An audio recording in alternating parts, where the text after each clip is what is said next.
Admiral Kim Tae-ho walked slowly across the bridge of his flagship New Seoul. His boots made soft sounds on the metal floor as he moved toward the large window that showed the stars outside. For 50 years, Earth had been alone in space after making contact with alien races. Now finally they had received an invitation that could change everything for humanity. The message had arrived 3 months ago through channels that Earth scientists barely understood. The Galactic Council wanted to meet with human representatives. They spoke of friendship and cooperation between species. They promised technology that could help Earth solve problems like disease and hunger. Most importantly, they offered protection from hostile alien races that might threaten human colonies.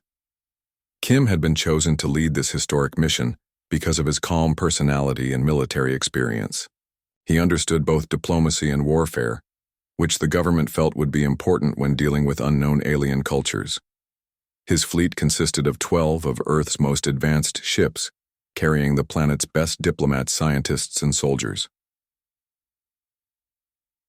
Commander Park Soo-jin sat at the communication station monitoring messages from the other human ships. She had served with Kim for 15 years and trusted his judgment completely. Her job was to maintain contact with Earth and coordinate with the alien representatives they would soon meet.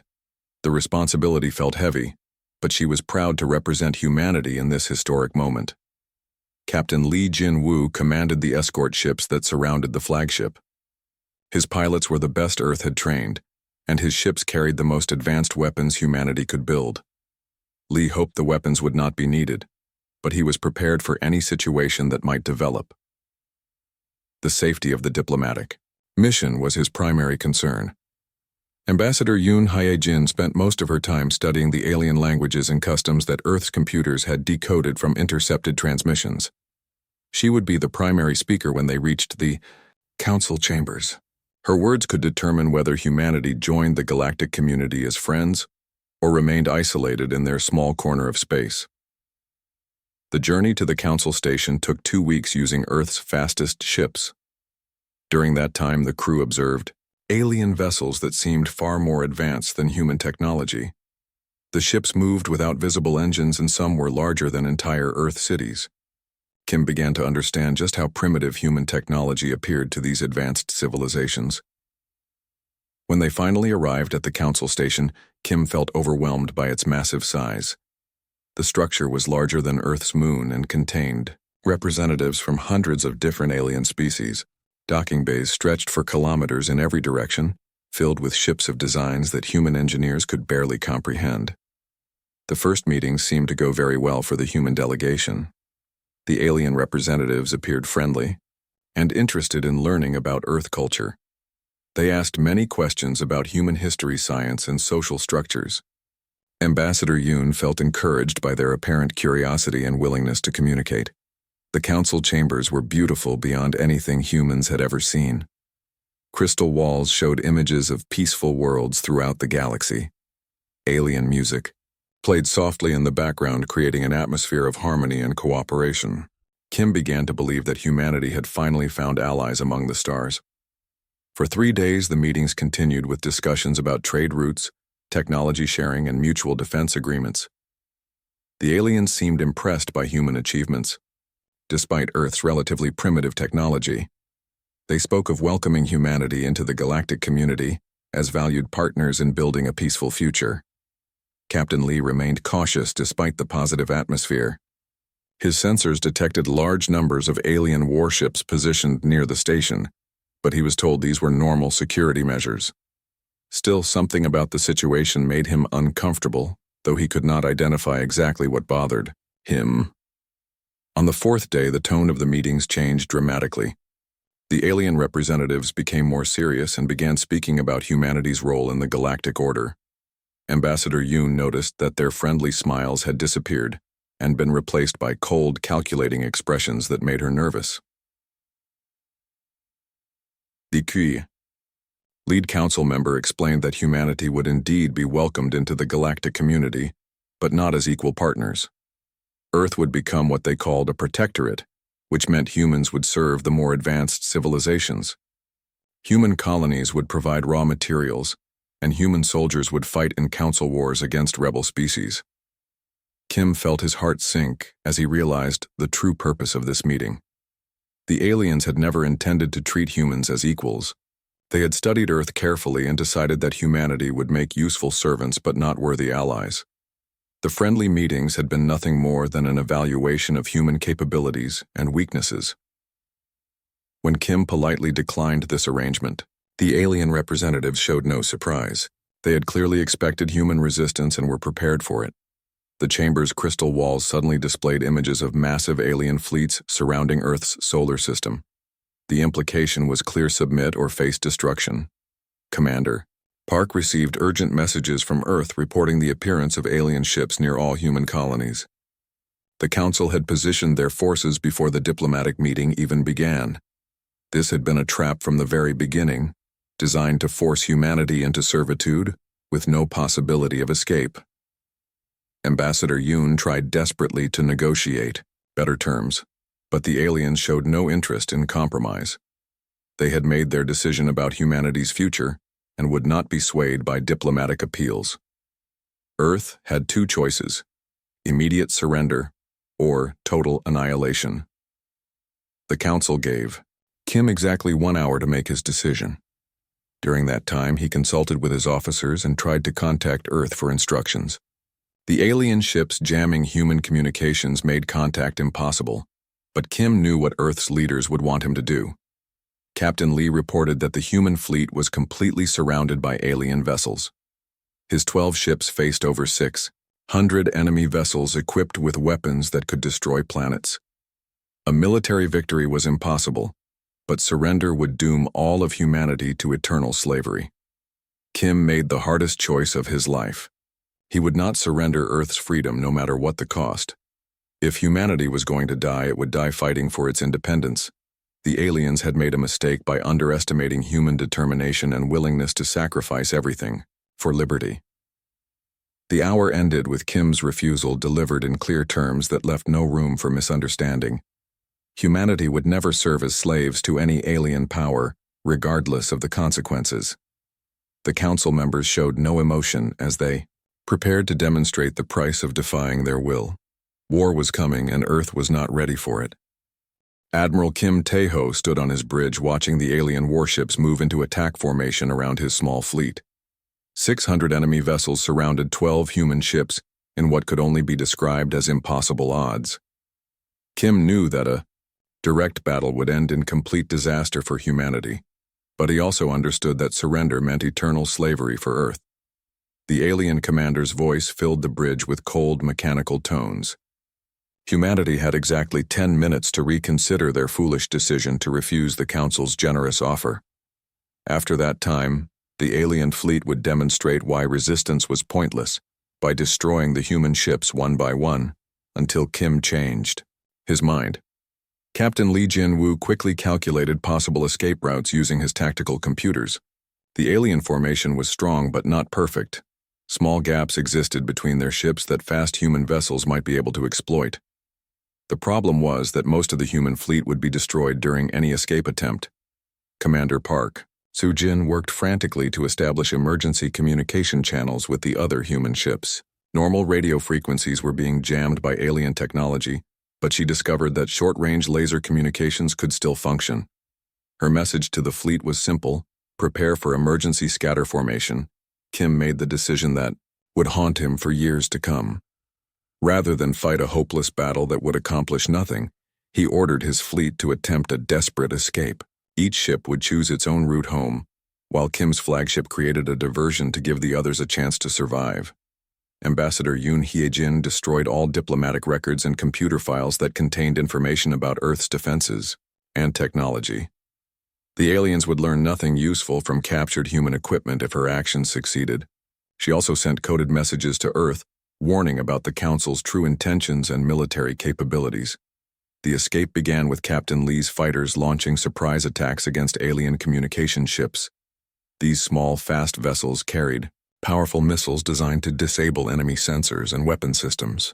The attacks caused confusion among the alien fleet commanders, who had expected humans to either surrender or fight conventionally. Kim's flagship New Seoul accelerated directly toward the largest alien vessel, while firing every weapon in its arsenal. This suicidal charge drew the attention of most enemy ships who assumed the human admiral had chosen to die fighting, rather than retreat. The distraction worked perfectly, as other human ships slipped away through gaps in the alien formation. Battle lasted only 20 minutes but felt like hours to everyone involved. Human ships exploded under alien fire while others limped away with severe damage to their engines and weapon systems. Commander Park managed to coordinate the retreat despite jamming attempts by enemy forces, who slowly realized what was happening. 3. Human ships, including Kim's flagship, successfully escaped the immediate area around the Council station. 9 other vessels were either destroyed or captured during the running battle. Thousands of human lives were lost, including many of Kim's oldest friends and most trusted officers. The surviving ships faced a long, dangerous journey back to Earth through space controlled by hostile alien forces. Their faster-than-light drives had been damaged in the battle, forcing them to travel at slower speeds that made detection more likely. Every hour brought new risks of discovery and destruction. Captain Lee's tactical skills proved invaluable during the return journey. He plotted courses through asteroid fields and nebulae that provided cover from alien sensors.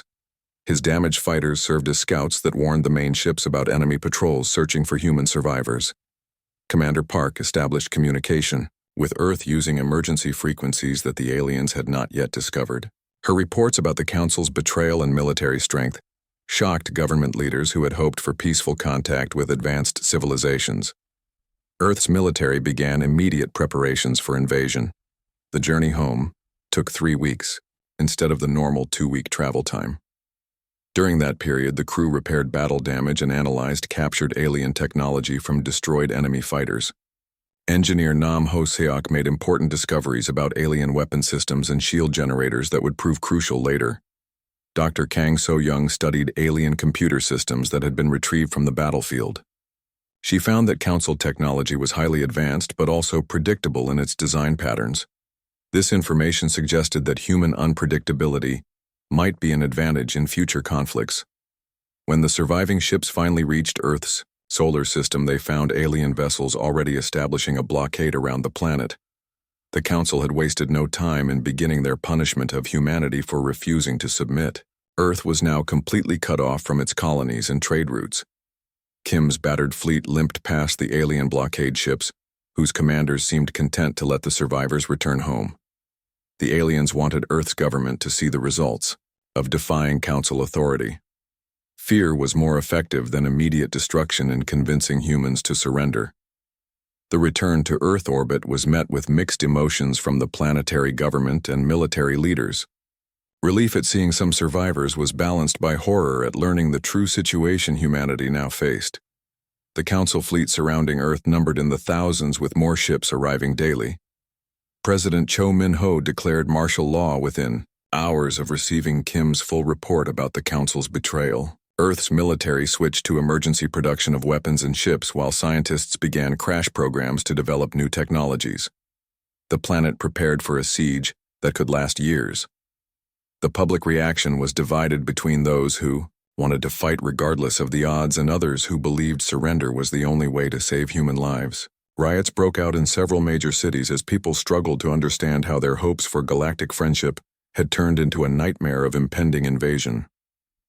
Kim found himself blamed by some politicians for the failure of the diplomatic mission. Critics argued that a more experienced ambassador might have found a way to negotiate better terms with the Council. These accusations hurt deeply, but Kim knew that the aliens had never intended to treat humanity fairly. As Earth's military began analyzing the intelligence brought back by the survivors, it became clear that the Council's strength was even greater than initially feared. Their technology was centuries ahead of human capabilities, and their fleet sizes numbered in the tens of thousands of ships across the galaxy. However, the escape had also revealed important weaknesses in alien tactics and technology. The Council had grown overconfident after centuries of easy victories against primitive species. They were not prepared for enemies who fought with desperate creativity rather than conventional strategies. Kim spent his time debriefing with intelligence officers and helping plan Earth's defense strategies. The knowledge gained during the Escape would form the foundation of humanity's resistance against seemingly impossible odds. The war was just beginning, and Earth needed every advantage it could find. Admiral Kim Tae-ho disappeared from public view 3 months after returning to Earth with news of the Council's betrayal. Government officials announced that he was recovering from injuries suffered during the escape, but the truth was far different. Kim had gone underground to begin humanity's secret preparation for war against impossible odds. The alien blockade around Earth grew stronger each week as more Council ships arrived to enforce humanity's isolation. On the surface, Earth appeared to be slowly accepting its fate, as the planet's leaders made public statements about considering the Council's terms. This was exactly what Kim wanted the aliens to believe, while humanity prepared its revenge. Commander. Park Soo-jin established the first hidden base in an asteroid field beyond Pluto's orbit. The location was chosen because alien sensors had difficulty detecting human activity among the space rocks. Her engineers worked around the clock to hollow out asteroids and convert them into secret shipyards and weapons factories. Captain Lee, Jin-woo took charge of training new pilots using combat simulations based on data collected during the escape from the Council station. His training programs were brutal and dangerous, with many candidates failing to survive the intense preparation. However, those who succeeded became the most skilled fighters humanity had ever produced. The training facilities were built inside hollowed-out asteroids where alien patrols could not detect human activity. Lee's pilots learned to fight in zero-gravity using weapons and tactics that no alien species had ever encountered. Every simulation was based on real alien capabilities observed during the diplomatic mission. Dr. Kang So-young led the scientific team analyzing captured alien technology from the failed diplomatic mission. Her laboratory was hidden deep beneath Earth's surface where Council sensors could not detect the research activities.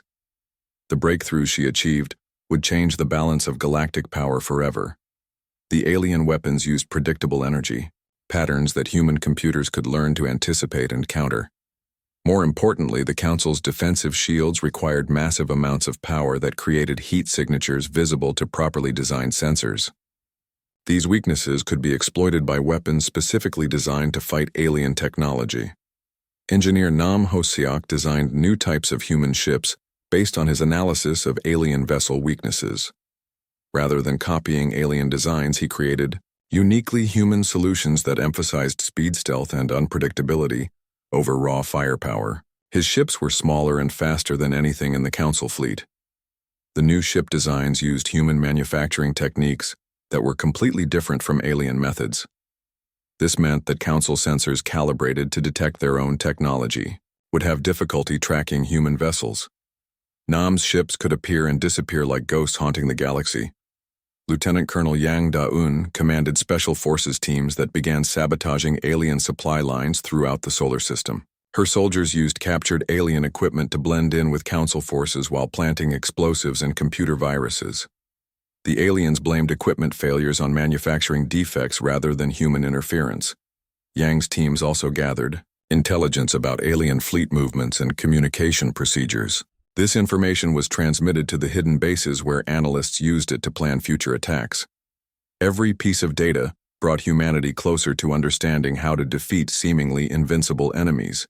Major Shin Woo-jin established contact with human resistance groups that had formed on colonies occupied by alien forces. These brave men and women provided intelligence about Council weaknesses and helped coordinate sabotage efforts across multiple star systems. Their sacrifices would make victory possible. The resistance networks used codes based on ancient Korean poetry that alien translation computers could not properly decode. Messages about military movements were hidden in what appeared to be cultural exchanges between separated families. The Council never suspected that humans were coordinating resistance activities. President Cho Min-ho played his part perfectly by appearing to consider surrender while secretly funding the hidden military buildup. His public speeches grew more desperate each month as he pleaded with the Council for better terms. This performance convinced alien observers that human resistance was weakening. Underground factories worked constantly to produce new weapons and ships using designs that incorporated captured alien technology.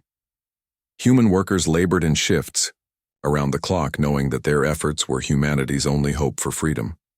The production rates achieved during this period amazed even experienced engineers.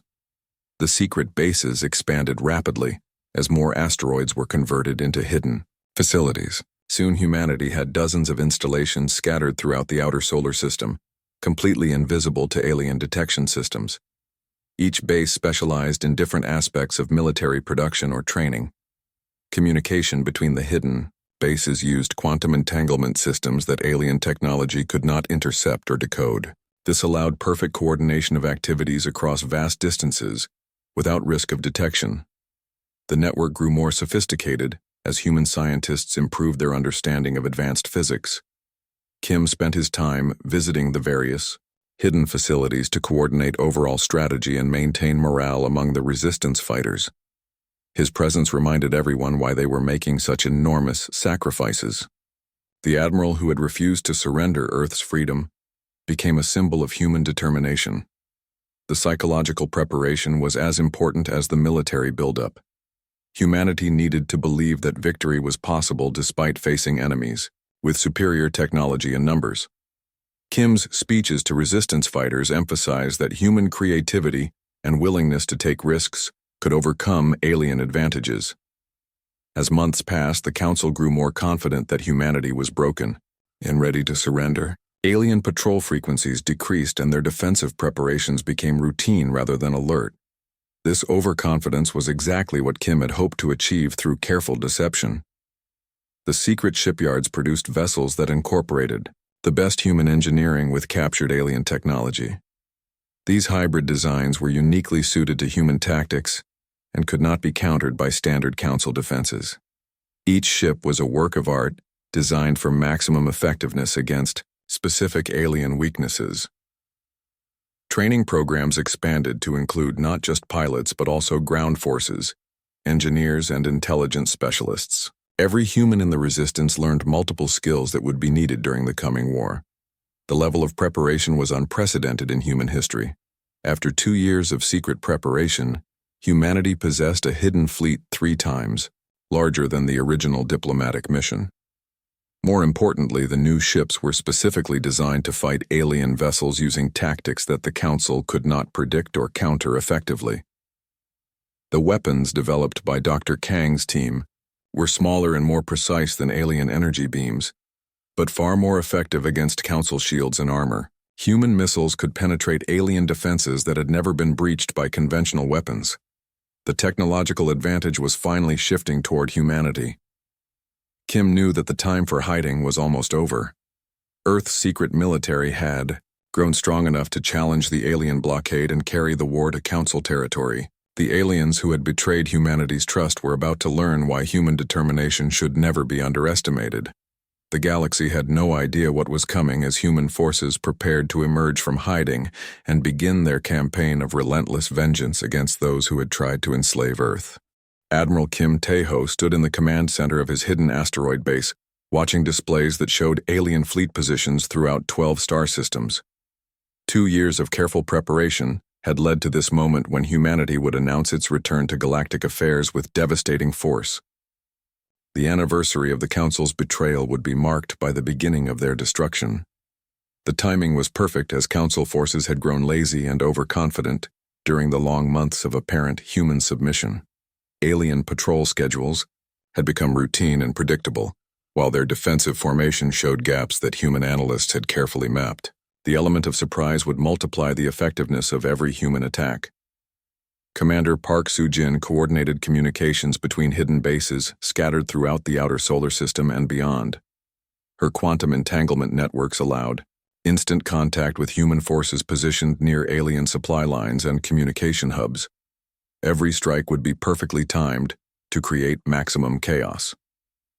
The first phase of the attack began with cyber warfare teams led by Park infiltrating alien computer systems using viruses designed specifically for Council technology. These digital weapons had been tested for months against captured alien equipment and proved devastatingly effective at disabling ship functions and scrambling communications.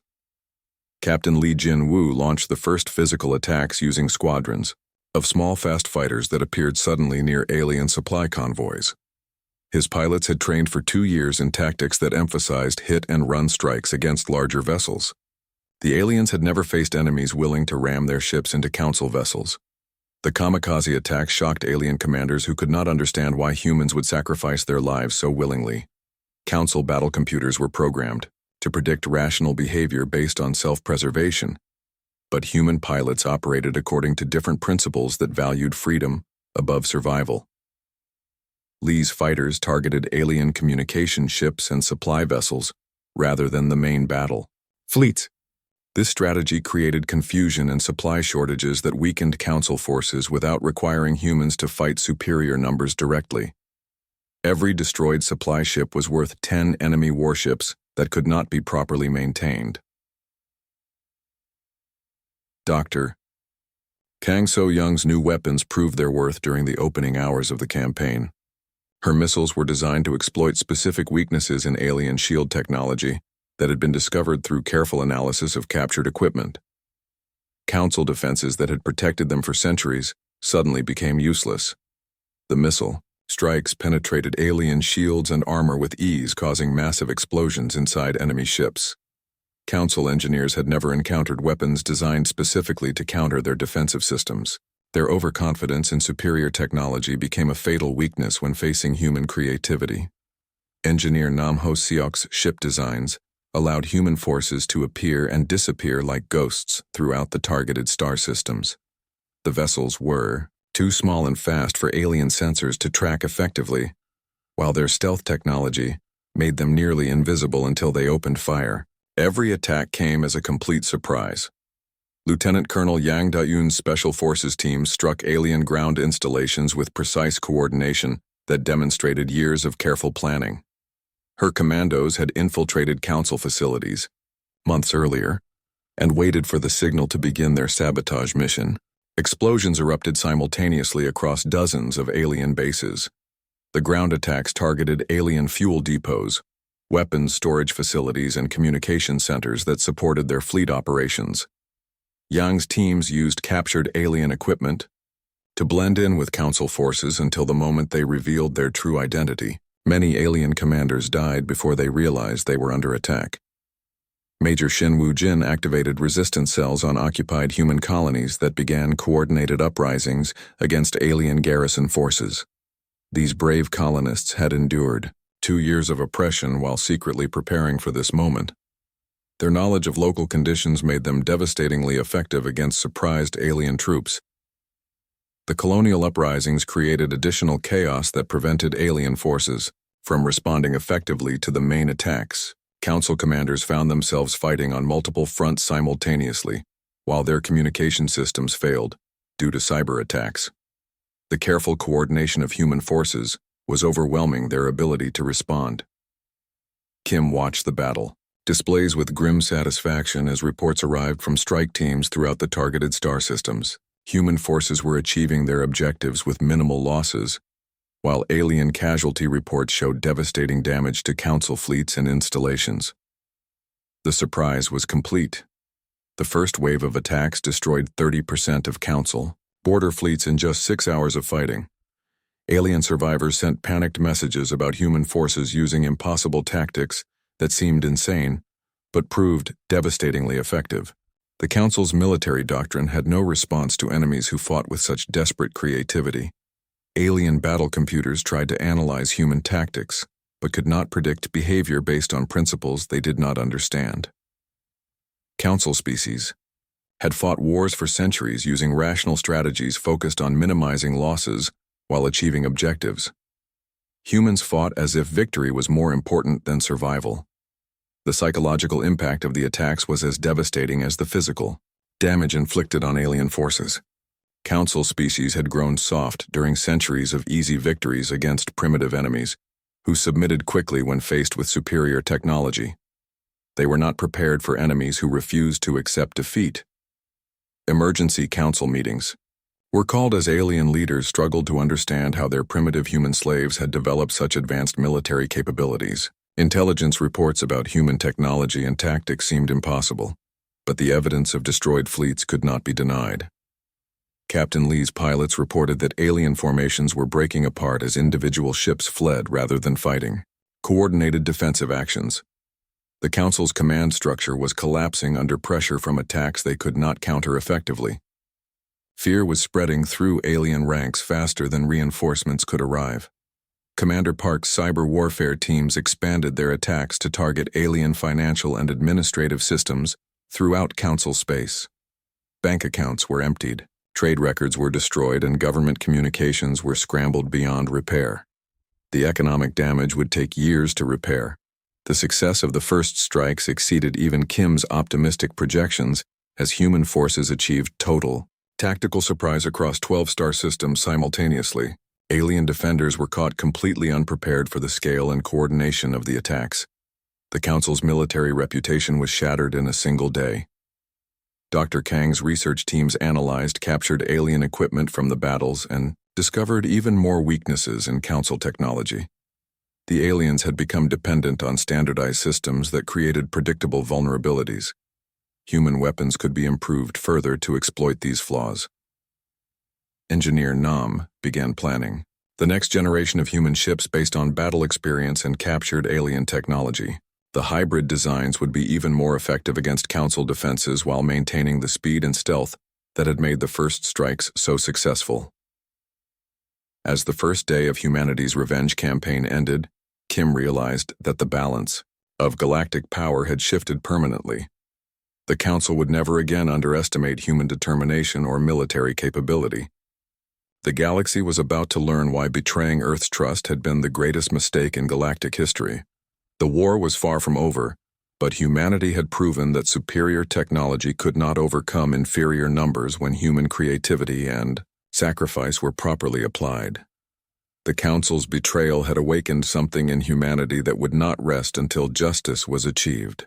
Admiral Kim Tae-ho refused to allow the Alien Council any time to recover from their devastating losses during the first human strikes.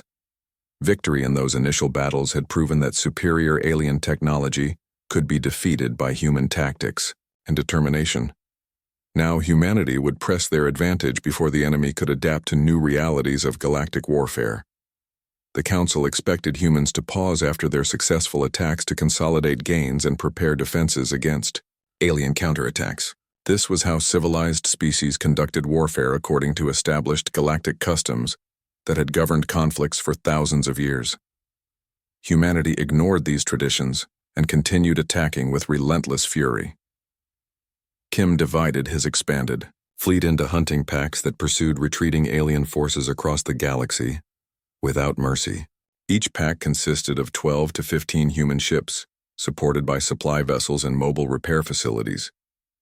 These forces operated independently while maintaining communication through quantum networks that aliens could not intercept.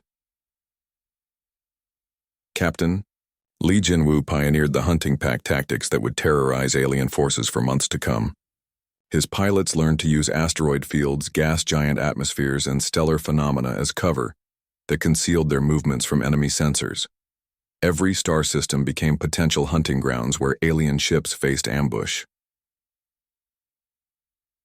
The hunting packs appeared without warning in star systems throughout Council space, striking at military installations, supply convoys, and isolated alien vessels. Human forces would attack, suddenly inflict maximum damage, and disappear before reinforcements could arrive. The psychological effect was devastating to alien morale. Commander Park Soo-jin developed communication networks that allowed hunting packs to coordinate across vast distances while sharing intelligence about alien movements and weaknesses. Her systems enabled human forces to mass their attacks against high-value targets, while avoiding areas where alien defenses were strongest. The quantum communication networks also allowed human forces to warn each other about alien trap attempts and coordinate mutual support when individual hunting packs encountered superior enemy numbers. This level of coordination was unprecedented in galactic warfare and gave humanity decisive advantages over scattered alien forces. Dr. Kang So-young continued improving human weapons based on battle experience and captured alien technology. Her research teams worked around the clock to develop new missiles guidance systems and defensive countermeasures. Every engagement provided data that made the next human attack more effective. The improved weapons could penetrate deeper into alien ships causing secondary explosions that completely destroyed vessels with single hits. Council engineers tried desperately to modify their shields and armor, but human weapons evolved faster than alien defenses could adapt. Engineer Nam Ho-seok designed specialized ships for different hunting pack roles, including fast scouts, heavy assault vessels, and electronic warfare platforms. His modular designs allowed quick repairs and modifications using materials salvaged from destroyed alien vessels. Human forces became self-sufficient during extended operations. The new ship classes included vessels optimized for fighting in different environments, from open space battles to combat inside planetary atmospheres. Nam's engineers created specialized weapons and defensive systems for each type of engagement that human forces might encounter. Lieutenant Colonel Yang Da-eun expanded Special Forces operations to include deep penetration raids against alien command centers and intelligence facilities. Her commandos gathered information about Council military plans while eliminating key alien leaders and technical specialists. Every successful raid weakened alien resistance capabilities. Yang's teams also rescued human prisoners from alien detention facilities and recruited volunteers from oppressed alien species who had suffered under Council rule. These new allies provided valuable intelligence about alien weaknesses while expanding human military capabilities. Major Shin Woo-jin coordinated with resistance movements throughout Council space that had been inspired by humanity's successful rebellion against alien oppression. Species that had been conquered by the Council decades earlier began their own uprisings demanding freedom from galactic tyranny. The spreading rebellion created chaos throughout Council territory as alien forces found themselves fighting multiple enemies simultaneously. Resources that should have been used against human hunting packs were diverted to suppress uprisings on dozens of occupied worlds. The hunting campaign continued for 6 months without pause as human forces pursued alien survivors across hundreds of star systems. Council fleets that tried to regroup were attacked before they could organize effective defenses. Alien commanders found no safe haven where their forces could rest and recover. Kim established forward bases and captured alien facilities using their own technology against them. Human engineers quickly learned to operate alien equipment while modifying it for human purposes. These bases provided fuel, ammunition, and repairs for hunting packs operating far from Earth. The psychological warfare was as important as the physical destruction of alien forces. Human broadcasts informed Council populations about their leaders' betrayal of diplomatic agreements and brutal oppression of conquered species. Many alien civilians began questioning their government's actions for the first time. Captain Lee's pilots reported that alien morale was collapsing as survivors spread stories about impossible human tactics and relentless pursuit. Council species that had dominated the galaxy for centuries were learning to fear enemies they had previously dismissed as primitive barbarians. The hunting packs developed signature attack patterns that terrorized alien crews who recognized the approaches used by different human commanders. Lee's forces were known for kamikaze attacks, while Yang's commandos specialized in capturing alien ships intact. Each hunting pack leader became legendary among enemy forces. Alien supply lines collapsed under constant human attacks that targeted fuel depots, manufacturing facilities, and transport vessels. Council forces began running short of ammunition, spare parts, and basic supplies needed to maintain their war effort. The galactic economy that supported their military was crumbling.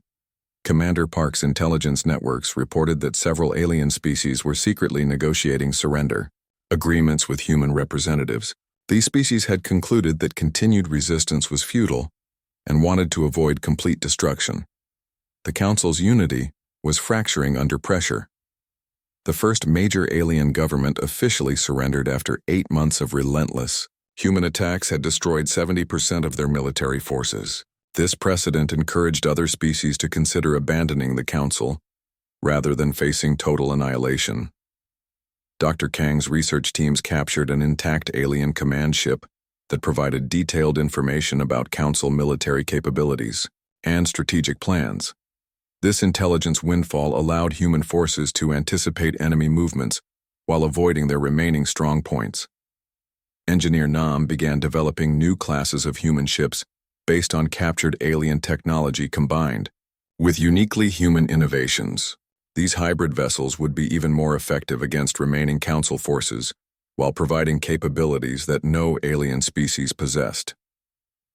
As the first year of the hunting campaign ended, Kim realized that humanity had achieved something unprecedented in galactic history. A single species had challenged the established order and was winning against enemies who had seemed invincible just months earlier. The Council's military strength had been reduced by over 60% while their political authority was collapsing, as member species abandoned the alliance. Human hunting packs controlled most major space routes while alien forces retreated to heavily defended core systems. Kim knew that the final phase of the war would be the most difficult as remaining alien. Forces concentrated their strength for desperate last stands. However, humanity had proven that determination and tactical innovation could overcome any obstacle, including the most advanced military technology in the galaxy. The hunt would continue until every alien leader who had betrayed humanity's trust faced justice for their crimes against Earth and the oppressed species throughout Council space. Admiral Kim Tae-ho stood on the bridge of his flagship, watching the massive alien homeworld grow larger through the armored viewing ports. 3 years of relentless warfare had brought humanity to this moment when Earth's forces surrounded the Council's last stronghold. The species that had tried to enslave humanity now begged for mercy from the enemies they had underestimated. The final battle had been surprisingly brief, as remaining alien forces surrendered rather than face complete destruction. Council leaders who had once spoken arrogantly about human inferiority now sent desperate messages pleading for their lives and promising to accept any terms that Earth might offer. Captain Lee Jin-woo reported that alien resistance had collapsed completely throughout their home system. The few remaining Council ships had powered down their weapons and were broadcasting surrender signals on all frequencies. After years of fighting an enemy that seemed invincible, humanity had achieved total victory. Commander Park Soo-jin coordinated the occupation of alien facilities and the processing of millions of prisoners who had served in Council military forces. Her teams worked around the clock to establish human authority over territories that spanned dozens of star systems and included hundreds of different alien species. The transformation from desperate refugees to galactic conquerors had taken less than 5 years but had cost humanity dearly. Thousands of human soldiers had died fighting impossible odds while entire colonies had been destroyed during alien retaliation attacks. Victory had come at a price that would be remembered forever. Dr. Kang So-young established research facilities in captured alien laboratories where human scientists could study advanced technologies that were centuries beyond Earth's previous capabilities. Her teams worked to understand Council science while developing even more powerful weapons for humanity's new galactic fleet. Engineer Nam Ho-seok began planning the construction of massive shipyards that would produce vessels combining the best human innovations with alien technology. These hybrid ships would serve as the backbone of Earth's new